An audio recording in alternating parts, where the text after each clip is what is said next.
George, let's get started. Is it possible to pin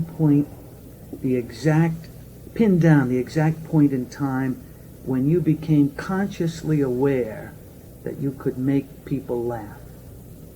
Well, it would be over a period of my childhood. Pinpoint would be hard to do. But I would say my mother, when I was young, when I was still before the age of 6, my mother worked in an office, and she taught me this thing called the Big Apple, which was a dance craze of the late 30s. And you put your finger up in the air and you kind of dance a little. And she taught me to do that. And when I would go to her office to visit her, when she would bring me there, and the other girls would be sitting around, she would coax me and have me do the Big Apple. And I think that even at that early age, and I was probably 3 or 4 then, I noticed that this process of doing something for people pleased them, and you gained some feeling of approval from it. Now that grew into doing little imitations that I could do that my mother taught me, again, of people I never saw. She taught me to say, "Come up and see me sometime," like Mae West, but I had never seen Mae West, nor did I know anything about her. I imitated what my mother showed me. Then I learned a little later to imitate Johnny the Philip Morris midget, singing, "Call for Philip Morris." And these were just about my A material of the time. That was my first show. And then I, on my own, as I grew up through the rest of my 6, 7, 8, 9, 10, learned that I could do things that gained approval, attention, applause, approbation. All these A's that I never got in school, I got by acting out for people.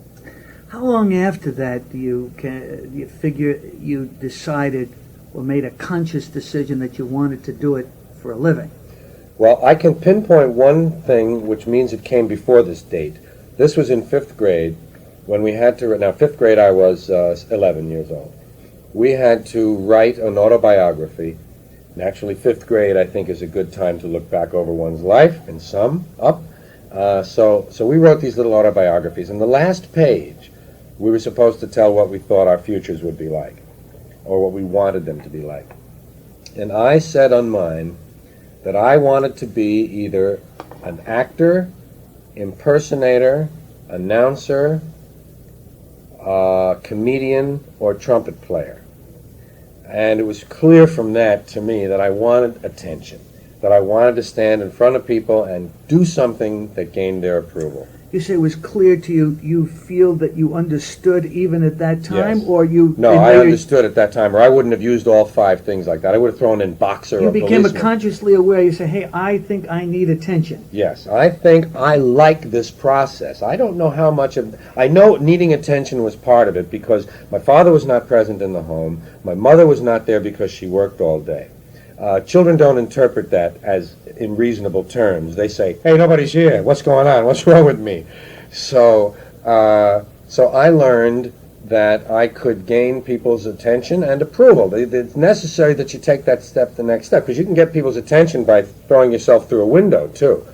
But I found that I could have them say, "Oh, isn't he cute? Isn't he clever?" Clever was the word my aunt always used. "He's so clever." Well, I found out later clever is what they call criminals and things. But clever has that. And or the lady who used to take care of me when I was real young called me cunning. He's cunning. And again, that's a word with a negative aspect to it. But they used it positively, and I was aware at that age. See, I was 11 then. I know that at 10 years of age, I saw Danny Kaye in movies and wanted to be like Danny Kaye. I said, that's what I'm going to do. I'm going to be in the movies. I'm going to be making people laugh. I'm going to be using my voice the way he does. Beside the example of Danny Kaye, were there any other events in your early life that you feel helped to shape your approach to comedy?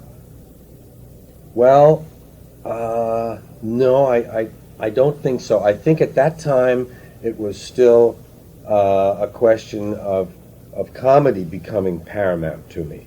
The radio comedians. I grew up at the tail end of the golden age of radio and before the beginning of the golden age of television, right on the cusp. And for me, the radio comedians I listened to them, every one of them who had a show when they didn't compete with one another. I listened to them.